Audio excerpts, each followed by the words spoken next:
Bienvenidos a esta tercera hora de programa, a esta zona mixta, ya sabéis, este rincón donde pues le sacamos un poco de punta al sermón del pastor Manuel Murcia esta mañana y que nos acompañará también pues para puntualizar, para ampliar, pues para darnos una perspectiva ampliada de lo que nos ha querido decir esta mañana. Así, a bote pronto, Baal todavía existe. Baal está entre nosotros. ¿Podemos ser nosotros adoradores de Baal?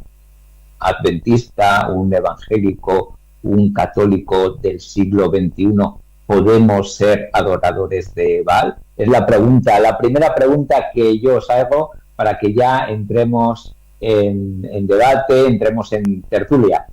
Orángel, cuéntame, ¿podemos ser adoradores de Baal o esto nos pilla con unos milenios de lejanía? Tú sabes que cuando uno lee esa historia uno dice, oye, qué malas esas personas que adoraban a Baal, no entendían de los profetas y caen en el papel de juzgar, ¿no? Y cuando escuchas un sermón como el de hoy, dices, epa, es mucho más actual de lo que uno cree. El tener esa idea de que es del pasado realmente es un error bastante común y que se puede volver muy grave. El creerse que estás dentro de la iglesia y ya automáticamente eres una persona que está en adoración constante a Dios y que lo estás haciendo bien, sin pensar que estando inclusive dentro de la iglesia puedes seguir siendo adorador de Baal, ¿no? Él dijo en un momento que él puso una imagen de una persona que adora a Dios, pero también, por otro lado, las cosas gustosas de la adoración a Baal también lo lleva en su vida. Entonces, te damos gracias, Señor. Es el poder interpretar si verdaderamente esos aspectos están pasando en la vida de cada uno de nosotros es como la reflexión que uno debe llevarse de este sermón. ¿Estás siendo verdaderamente un adorador de Dios o un adorador de Baal? Esther, ¿cuál es tu aproximación, tu acercamiento a este sermón? ¿Es actual? ¿Realmente tenemos este peligro? ¿Hay un Baal entre nosotros? ¿O esto es un poco alarmista? Y tú me lo preguntas, en la sociedad hipersexualizada del siglo XXI, cuando... ¿Qué ibas a decir? Clavando tu pupila azul en mis pupilas. Tú me lo preguntas, poesía eres tú. Pues mira, clavando mis pupilas en tu pupila azul, en la sociedad sexualizada en este momento. Lo digo porque, si recordamos lo que nos comenta el pastor, ¿no?, que respecto a Baal y lo que suponía la adoración a Baal, no solo hay Baales, la pregunta es dónde no está Baal, porque estamos en una sociedad hipersexualizada en la que se habla de sexualidad a cualquier edad, en la que se sexualiza a los niños incluso y se habla de opciones sexuales infantiles, y cuando esto se ha convertido en una suerte, ¿verdad?, de mundo en el que es muy difícil escapar a todo esto. Claro que podemos ser adoradores. El problema es que a lo mejor esa imagen que nos acaba de comentar Orángel es completamente falsa. Porque con la Biblia a la mano y con lo que nos ha dicho el pastor, es imposible tener a un Dios de cada lado en la balanza. Textualmente, o estás adorando a Dios, o búscate tu Baal e intenta solucionarlo porque estarías adorando a Baal. No podemos estar jugando a dos bandas. Por lo visto, o juegas a una o juegas a la otra. Y esa es la preocupación. Si no estoy adorando a Dios y no tengo claro esto, estoy claramente adorando a Baal. Con lo cual, menudo lío.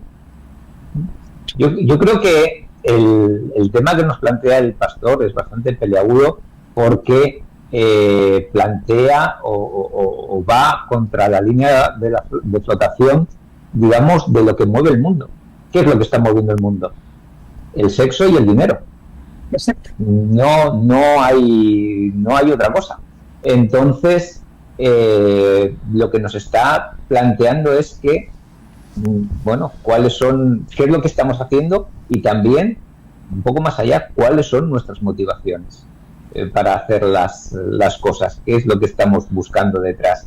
Y vemos que es verdad lo que decía Esther, estamos en un mundo hipersexualizado y estamos en un mundo hipermercantilizado, donde todo vale algo, donde todo cuesta algo. Por lo tanto, yo creo que es difícil abstraerse y poder decir que este culto no es actual, que este culto ha quedado 3.000 años, hace 3.000 años desfasado, porque ya no está Baal entre nosotros. Había por ahí otra expresión que es de adorar a Dios o adorar a Mamón. ¿Os acordáis de ese versículo bíblico? Y Mamón, ¿qué era? Era el dinero, las riquezas. Por lo tanto, es un tema que se repite en la Biblia y que nos avisan, y como nosotros tenemos ese pequeño defecto de pensar que la Biblia no es un libro desactualizado, sino que es un libro muy actual, que la naturaleza humana no ha cambiado nada, que lo que nos llamaba antes nos sigue llamando ahora, que lo que nos tentaba antes nos sigue tentando ahora. Posiblemente sí podemos decir que el sermón de hoy es un sermón que tiene cabida, que es actual y que nos llama a nosotros mismos. Tenemos, yo no lo sé si es vuestra percepción, pero tenemos cierta tendencia a pensar que la Iglesia es un sitio aparte de la sociedad, que las cosas que se dan en la sociedad, en el mundo, no se dan en la Iglesia, cuando ya está demostradísimo que porcentualmente se dan igual, no bueno o menos, sino igual. ¿Tenéis vosotros esa sensación? ¿Creéis que estamos vacunados, que estamos en un entorno 100% seguro, o que lidiamos con los mismos problemas que lidia la sociedad? Y si es así, os hago una siguiente pregunta. Entonces, ¿qué ventaja tiene hacer una profesión de fe? ¿Qué ventaja tiene tener una creencia? Tú sabes que haces esa pregunta y muchos recuerdos vienen a mi mente, porque conocí muchas personas que para la iglesia tenían una cara. Porque no va más allá de si la población dentro de la iglesia tiene algunos beneficios con respecto al tener una creencia o no, sino que hay personas que y era una cosa inconsciente, sino que decían, en el día sábado no hago tal cosa, pero en el resto de la semana sí. O para la iglesia me pongo esta ropa, pero en la semana sí. O sea, que se llenaron una cantidad de creencias que asumían que era la forma de adorar, y realmente, como dice Esther, no se adora a Dios, y en otras situaciones se adora a Baal. La persona que está en esa hipocresía simplemente adora a Baal. Entonces, tú haces una pregunta con respecto a el tema de la actualidad y el tema de si nosotros estamos actualmente haciendo algo distinto que nos identifica como adventistas, y o por pertenecer a la religión estamos ajenos a toda la situación que el mundo tiene, y no estamos ajenos a eso, ni estamos libres. Solo que hay situaciones donde pensamos que lo estamos y asumimos conductas de hábitos, ¿verdad? Pensando que estamos adorando a Dios. Y podemos cometer el error más grave, que es sentirnos libres de culpa. Ante situaciones que verdaderamente claramente no son el sistema de adoración a Dios. ¿Qué beneficios tiene? Mira, me ha pasado esto.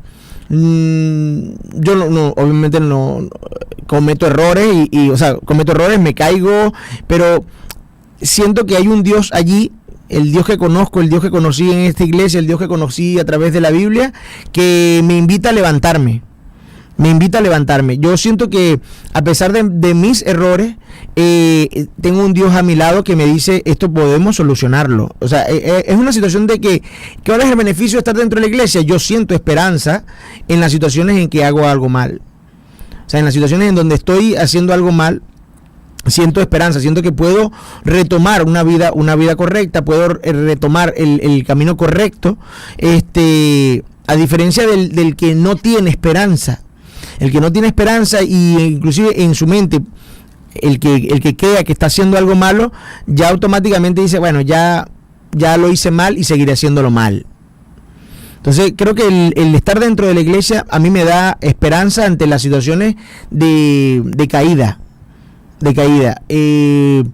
Y creo que es necesario esa continua relación con Dios para determinar qué es lo bueno y lo malo, porque está el otro escenario, que es aquella persona que no cree que está mal.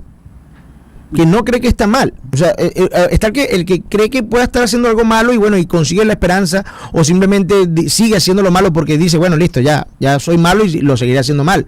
Pero está aquel que cree que está haciéndolo bien, ¿verdad? Y realmente es un adorador de Baal sin problema. O sea, la sociedad actual nos dice que lo malo es bueno, por ende, ¿cómo tú identificas verdaderamente lo malo? Si la misma sociedad te embebe a ti en una cantidad de conceptos que tú dices, oye, pero toda esta libertad sexual está bien. Esther se llevaba la mano al mentón con gesto pensativo, como diciendo, tengo una opinión que dar y no sé si os va a gustar. No. Lo que es que día de controversia. Me apasiona la pregunta. Claro que tenemos ventaja. Tenemos la ventaja de la información, ¿no? Solemos hablar de la luz. Oye, tenemos luz, ¿no? Y solemos decir qué bonito es tener luz y repartirla. Caramba, pues aprovechate de la luz. Claro. Tenemos la ventaja de que sabemos qué es lo que nos conviene. ¿Qué es lo que nos conviene?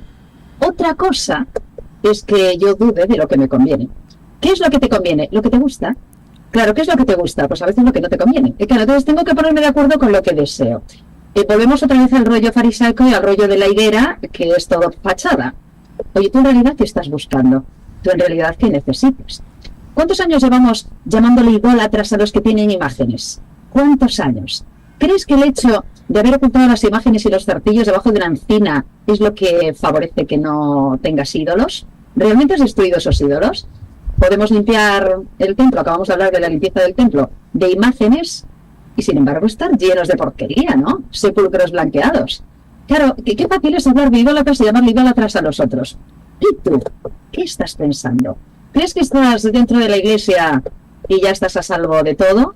Pues no, pero sí, es verdad, depende de lo que estés buscando. ¿Por qué te cobijas en la iglesia? ¿De qué realmente te estás cobijando? Porque no todos nos cobijamos de lo mismo, por cierto. Ni no todos tenemos las mismas intenciones, ni no todos. Yo hace tiempo, cuando era una chavala, pues yo nací en la iglesia, entonces yo cuando era una chavala, a veces oía decir a la gente, esto me lo han dicho, aquellos que habéis nacido a la iglesia, tenéis la ventaja de que no habéis tenido tentaciones, porque creen que vivimos una especie de jaula de oro en la que no ocurre nada, y allí dentro estamos a cubierto. Ojalá fuera así, pero no, que sepáis que dentro y fuera y en todas partes, claro que tenemos tentaciones. Pero la pregunta es, ¿realmente teniendo la luz que tienes y sabiendo lo que sabes? Termino la argumentación, por eso me llevaba la mano al mentón, porque necesitaba hilar todas estas ideas. Por cierto, si sabes lo que tienes que hacer y haces lo contrario, lo estás haciendo mucho peor que aquellos que no saben lo que tienen que hacer, ¿cierto? Hay gente que ha vivido siempre una situación ética y moral completamente equivocada. Por cierto, aquellos que no saben también saben la diferencia entre serle fiel e infiel a la pareja. Y también saben la diferencia entre que hagan lo que me gusta y lo que no me gusta. Y también saben la diferencia entre sexo consentido y sexo no consentido. ¿Sí? Es decir, que aquellos que dicen que no saben también tienen su propia ética, ¿o no? Incluso con temas como estos. Y aquellos que no saben, también saben que la pederastia es una asquerosidad, una lacra, una vergüenza y algo completamente punible. ¿Cierto? Incluso los que no tienen ética saben eso. Lo cual quiere decir que aquellos que tenemos información deberíamos también preguntarnos si no estaremos cometiendo muchas desvergüenzas que no están a nuestra altura. ¿Me entendéis? A mí me gustaría retomar esta conversación por esta segunda pregunta que os hice. La de si estamos dentro, ¿qué ventajas tenemos? Digamos, para encauzar la conversación para sacar conclusiones positivas. Porque yo creo que sí que tenemos ventajas. Yo creo que lo decís vosotros y lo decíais muy bien. En primer lugar, si me caigo, sé que tengo esperanza. Sé que tengo posibilidad de perdón. No creemos en ese Dios castigador que está esperando a que nos caigamos y que con satisfacción nos zahiere para vengar ese error, ese pecado. sino que lo que tenemos es un cordero sacrificado, a un Jesús que murió por nosotros, que lo que dice es, aquí tienes mi sangre, es la provisión para limpiar tu pecado, ¿verdad? Que es una manera muy diferente de enfrentar este tema. Y por otro lado, lo que nos comentaba Esther, toda esa información que nos hace saber lo que está bien y lo que está mal, y también toda esa información que nos hace poder tomar buenas decisiones. Si queremos tener un matrimonio sano, tenemos consejos en la iglesia, en la Biblia, perdón. Si queremos tener una economía saneada, tenemos consejos, yo ya no estoy diciendo más abundante o menos abundante, que es donde entra Baal, ¿no? En lo de querer más o en lo de ansiar más y vivir siempre, digamos, ¿cómo podemos decir? Amargado por lo que no tengo, sino con lo que tengo, ¿qué hacer? Tenemos la institución del diezmo, por ejemplo. Yo creo que es una de las instituciones más anti-Baal que hay. Es decir, yo que me afano, yo que me esfuerzo, yo que empeño mi tiempo, porque al final los que vivimos de una nómina, de un sueldo, cambiamos nuestro tiempo, cambiamos nuestra vida por iba a decir monedas de oro, ya podían ser monedas de oro, por un sueldo, ¿verdad? ¿Y qué hago con ese sueldo? Pues lo primero que hago es decir, reconocer que es bendición de Dios y separar una parte para el Señor. Por lo tanto, es una medida muy, muy anti-Baal, por cierto, y nos pone en perspectiva de quién nos da la bendición, quién nos da la fuerza, la sabiduría para poder obtener esos ingresos, y nos pone a nosotros en nuestro lugar. No soy yo, sino es Dios. Si tuviésemos esa perspectiva de Dios en primer lugar, a la hora de tomar decisiones, a la hora de ver ciertas cosas, a la hora de leer ciertas cosas, a la hora de enfocar mis fuerzas en ciertas cosas, quizás cambiarían muchas de las decisiones que estamos tomando. Pero nosotros tenemos la ventaja de tener toda esa información, todos esos datos, todos esos consejos que además no son de hombre, sino son divinos. Por lo tanto, sabemos que funcionan. Si te alimentas bien, tendrás más salud. ¿Eso te va a vacunar contra enfermedades? ¿Te va a vacunar contra enfermedades incluso mortales? No. Pero en el mundo de la probabilidad es menos probable que te pase si te cuidas que si no te cuidas. Yo tenía un padre, ya está fallecido, que siempre hablaba también de su padre. Siempre fumó y bebió y mirad, está hecho un roble. Y nos fijamos en las excepciones. Pero al final, cuando hablas con un cardiólogo, lo primero que te dice, de todas las prácticas malas que puedes hacer, ¿cuál es la primera que te quitarías? Dicen, el cigarrillo. A partir de ahí ya vamos hablando de otras cosas. Pero primero el cigarrillo. Nosotros eso ya lo sabemos. Lo sabemos hace 150 años. Lo sabemos hace, bueno, el pueblo de Israel, imaginaos que lo sabemos. Sabemos que la utilización del alcohol, que es la puerta hoy en día, la utilización del alcohol y de otras sustancias que deforman la realidad, que debilitan nuestra voluntad, que debilitan la voluntad de la otra persona, son la puerta a muchas de las aberraciones sexuales, de los problemas y dificultades que se están manifestando hoy en día. Hay otra estadística que no trajo el pastor, pero que la traigo yo, no recuerdo el porcentaje, pero vosotros que estáis siempre viviendo con la actualidad lo sabréis bien. ¿Cuánto de aumento de enfermedades venéreas se está produciendo entre nuestra juventud hoy? Enfermedades que se creían ya casi erradicadas. Ya tenemos clamidias, tenemos sífilis, tenemos a unos niveles, ¿y eso de qué viene? Pues de no seguir el consejo bíblico. Uh-huh. Por lo tanto, sí que tenemos cierta protección. Pero esa protección también depende de nuestra voluntad. ¿Qué voy a hacer con lo que ya sé? Y eso yo creo que se extiende a todos los órdenes de la vida. Yo no sé si está llegando el pastor ya, que veo por ahí movimiento en el estudio. Sí, ya está aquí, ya está llegando el pastor, está preparando. Está Tú sabes preparándose. haces el comentario y yo inmediatamente empiezo a pensar desde el punto de vista biológico como médico, ¿no? Y hay como, veo aquí un patrón que es el patrón de los neurotransmisores, todo lo asociado al placer, que es algo efímero, es algo rápido, es momentáneo, es lo asociado a Baal. Y todo lo asociado a la adoración a Dios está dado por algo mucho más complejo, como lo es la liberación de serotonina, que es algo mucho más duradero, inclusive más placentero que es una sensación mucho mejor que el placer, ¿verdad? Pero que dura tiempo en obtenerse. Tú tienes que tener una preparación, tú tienes que tener una reorganización mental para poder obtenerlo. Por eso es que la gente no persigue, en cierta manera, la felicidad, sino que persigue momentos efímeros de placer. Entonces, creo que cuando ves la conducta humana y determinas por qué la gente persigue más o por qué va más, el mundo va más a favor del tema de Baal, es por lo rápido, por la necesidad constante de placer, más que por algo verdaderamente cimentado, algo que perdure en el tiempo, que es difícil de obtener. Entonces, ahí se ven los dos patrones de eso se llama neuroquímica, ¿sí?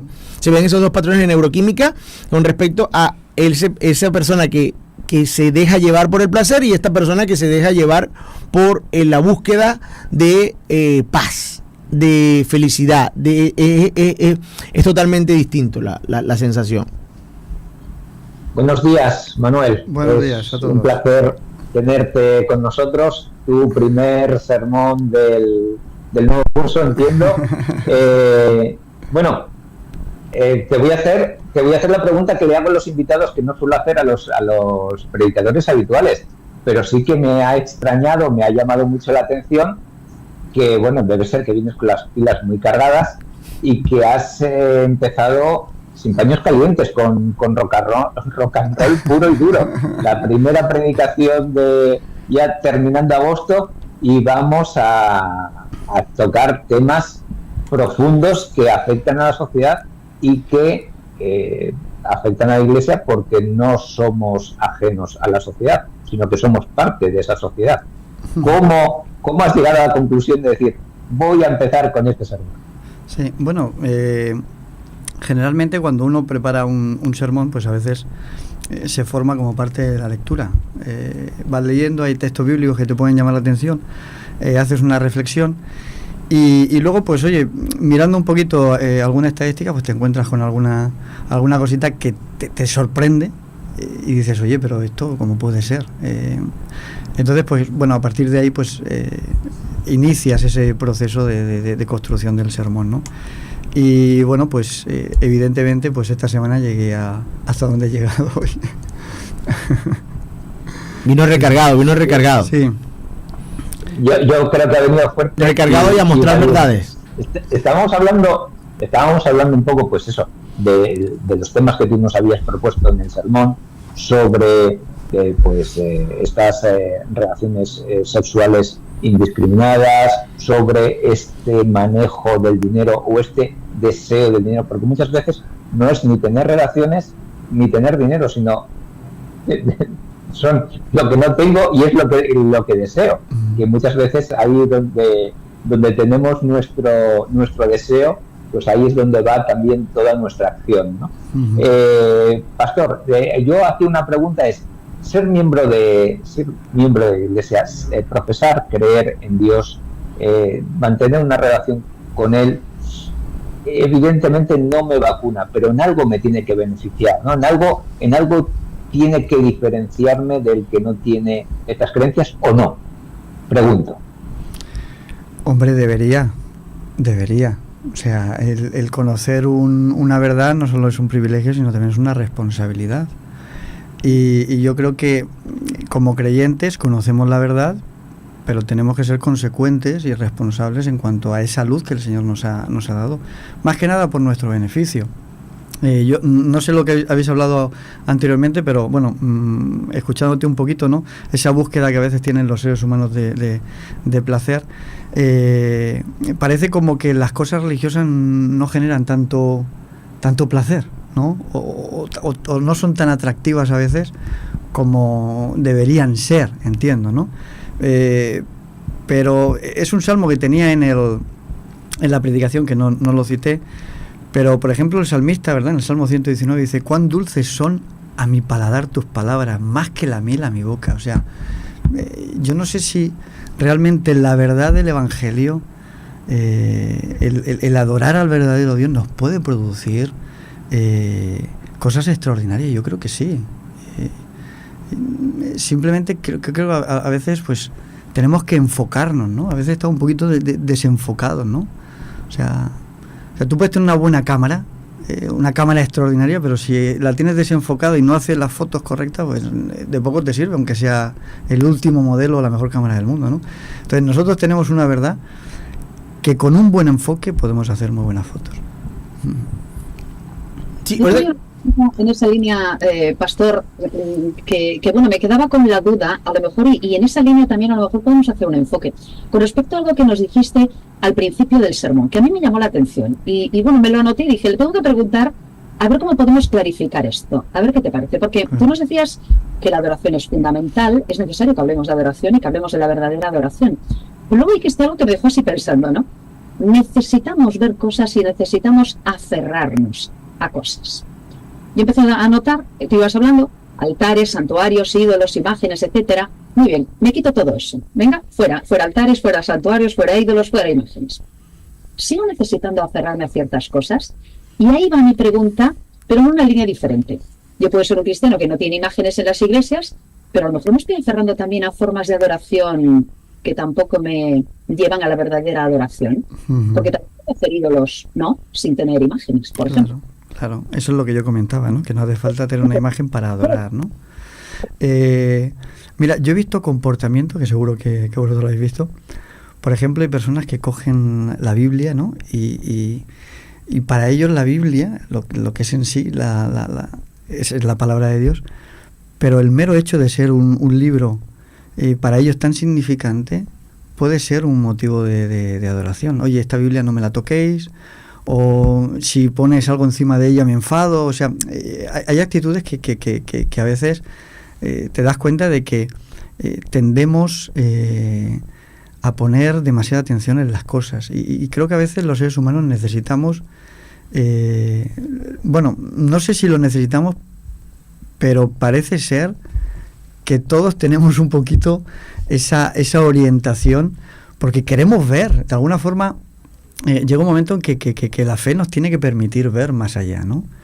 Y a veces pues nos aferramos a ciertas cosas como si fuesen amuletos, escapularios, no sé, objetos que lo llevamos con nosotros porque creemos que estamos más protegidos, ¿no? O, no sé, pero yo pienso que el ser humano siempre parece que necesita.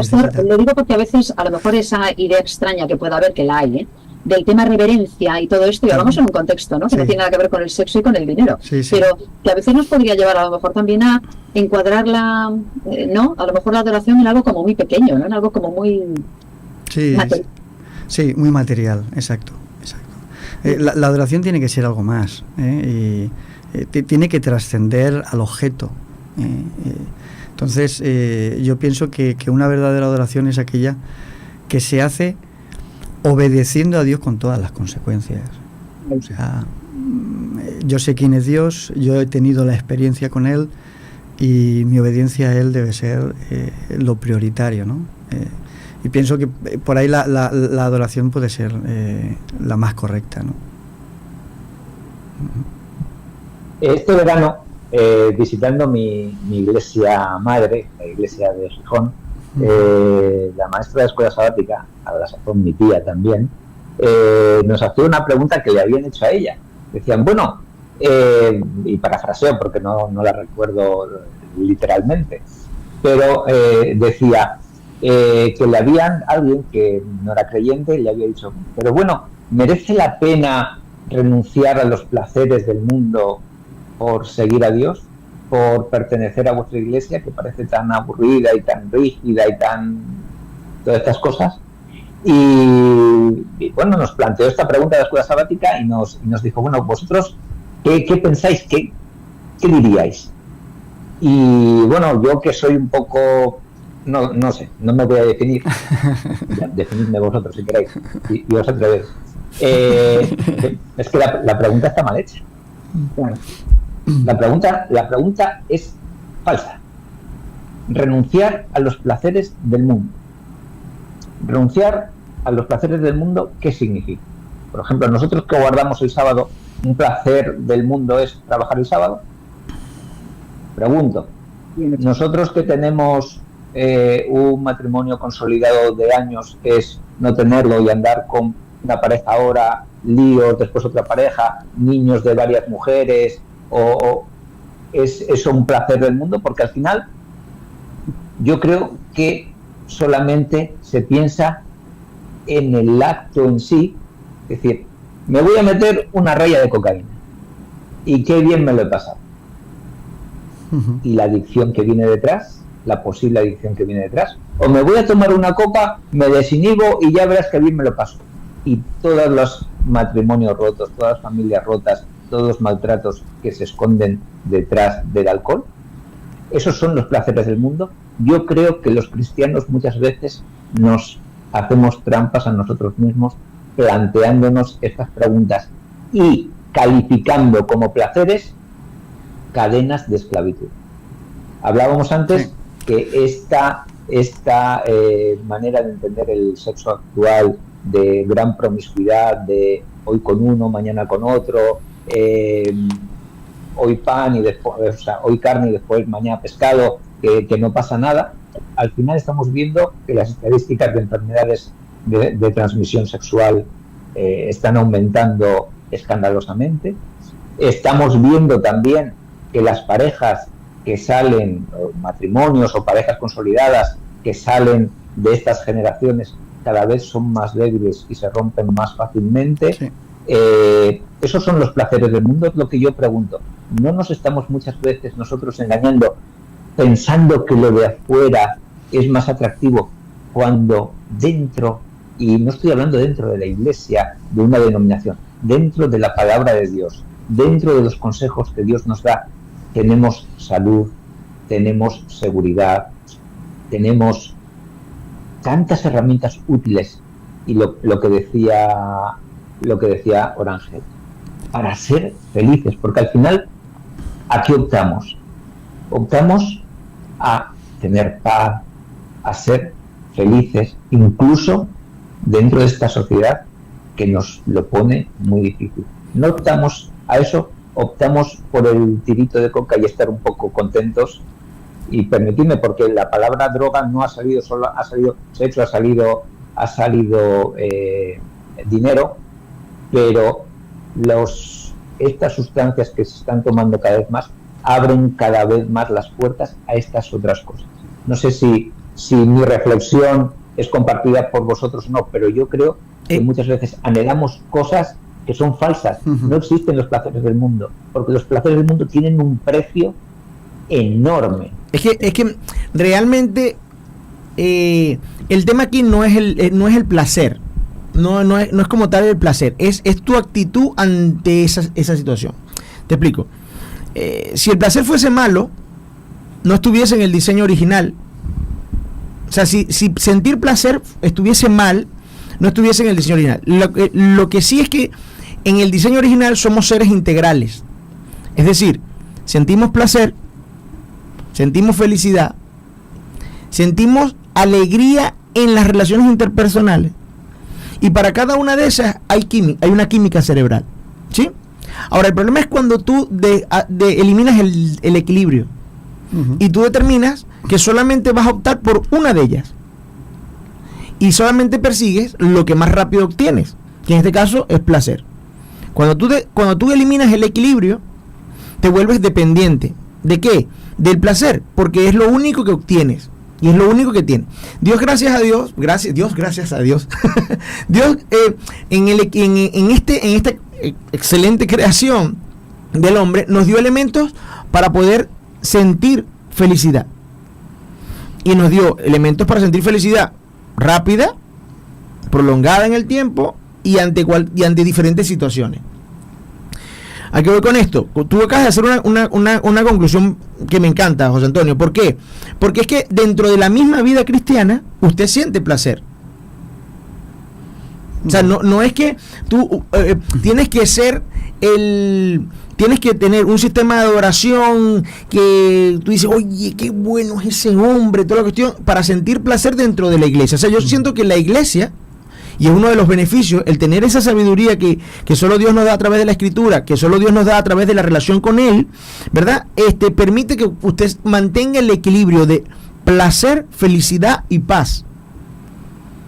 Porque obtienes placer en la vida cotidiana cristiana, porque se obtiene placer cuando tú vienes al sábado o lo haces en el campo, o comes con tus hermanos, o sientes el disfrute de estar en estas situaciones, sientes placer. Cuando hay confraternidad, liberas oxitocina, y la oxitocina está asociada a la paz y a la felicidad. Que luego va a liberar melatonina y que favorece al descanso inclusive. O sea, estamos hablando de que hay una cantidad de neurotransmisores que se liberan gracias a ¿qué? A ese equilibrio que proporciona la relación con Dios. Pero cuando tú dices, no conoces de esto y solamente conoces de placer, tú vas a buscar placer, así como dice José Antonio, vas a buscar placer en obtener dinero para obtener más placer, en obtener placer del sexo indiscriminado, vas a obtener placer de las drogas. Pero ¿qué pasa con el placer? Que el placer a veces ya no es suficiente, porque faltan las demás cosas, y como ya no es suficiente, se intensifica la necesidad de eso. Por eso es que consume una droga, luego consume otra, luego aumenta las dosis, y así progresivamente. El que llega a tener placer de las actividades sexuales, primero prueba algo, luego prueba otra cosa, y así progresivamente. Y así va a suceder con cada uno de esos elementos que generan placer. Cada uno de estos géneros que generan placer necesita una sobredosis o una dosis mayor paulatinamente, porque no está en equilibrio con las demás sensaciones, con la sensación de felicidad, con la sensación de esa liberación de serotonina, de esa liberación de oxitocina, de esa producción de melatonina. O sea, creo que Dios nos hizo integrales, y estar en relación con Él estimula ese equilibrio constante. Sí. Yo pienso que quizás un poquito en la línea que iba José Antonio al principio, quizás a lo mejor nosotros hemos dado una imagen que no es correcta.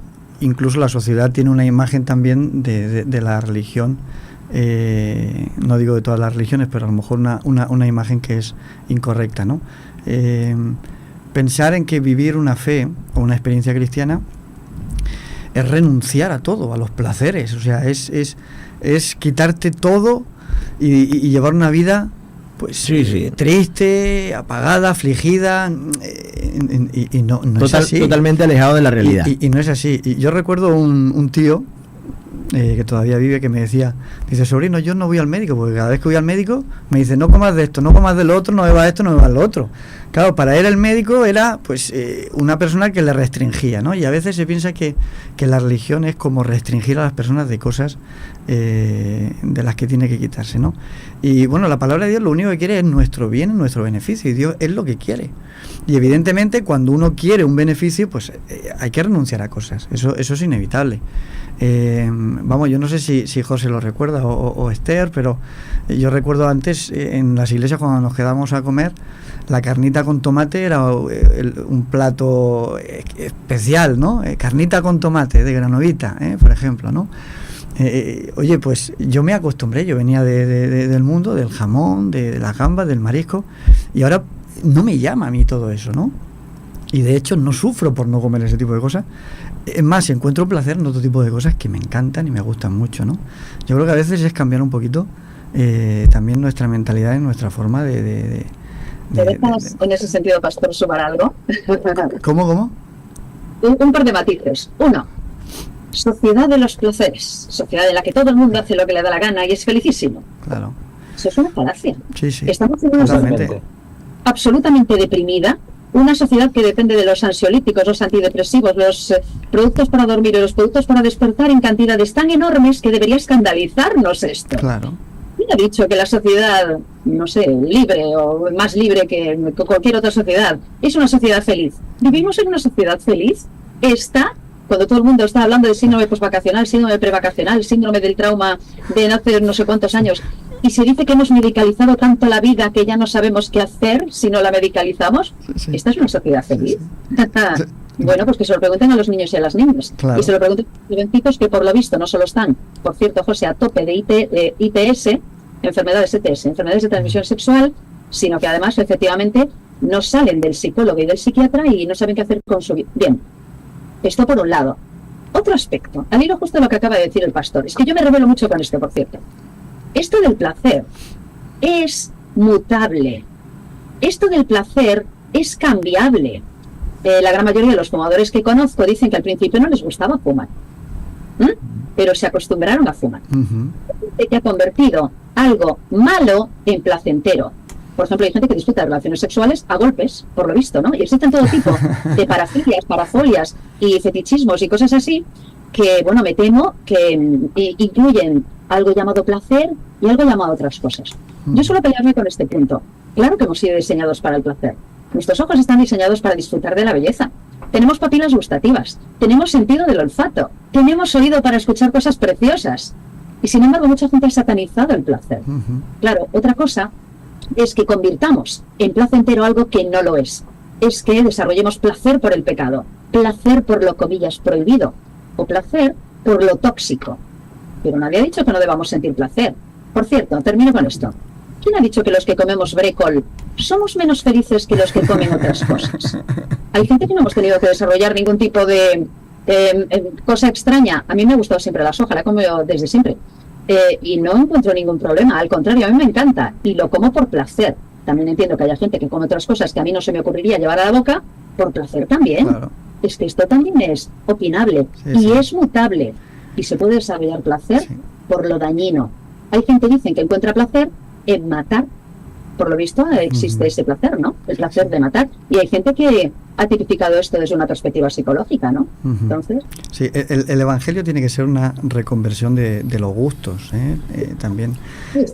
Pablo lo dice, ¿no? En Romanos capítulo 12, transformado vuestra mente por medio de vuestro entendimiento, la renovación de vuestro entendimiento, ¿no? Entonces, yo pienso que el Evangelio nos aporta eso, ¿eh? Es un cambio de ciertas cosas que no son buenas, aunque puedan ser placenteras, pero que hay otras que nos ofrece el Señor, que son buenas y también son placenteras.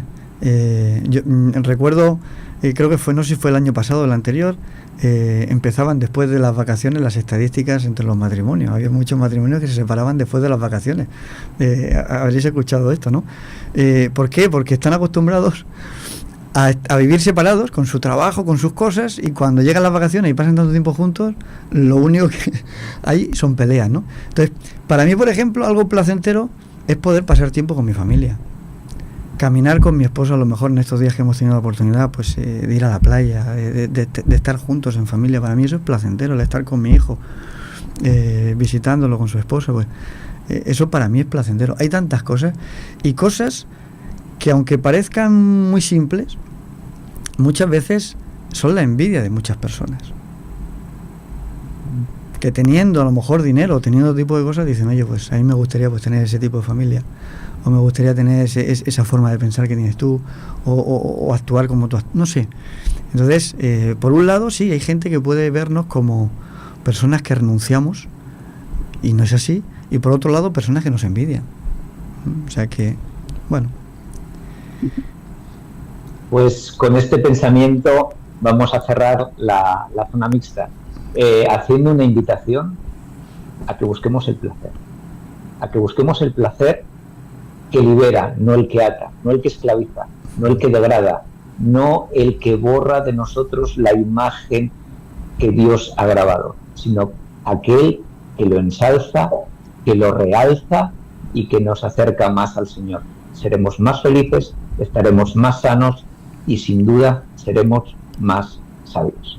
con este pensamiento nos despedimos, invitándoos a que nos reunamos juntos de nuevo el próximo sábado a las 10 de la mañana en este vuestro programa, La Iglesia en Casa. Feliz semana y buen resto de sábado. Hasta luego. Un saludo para todos. Excelente.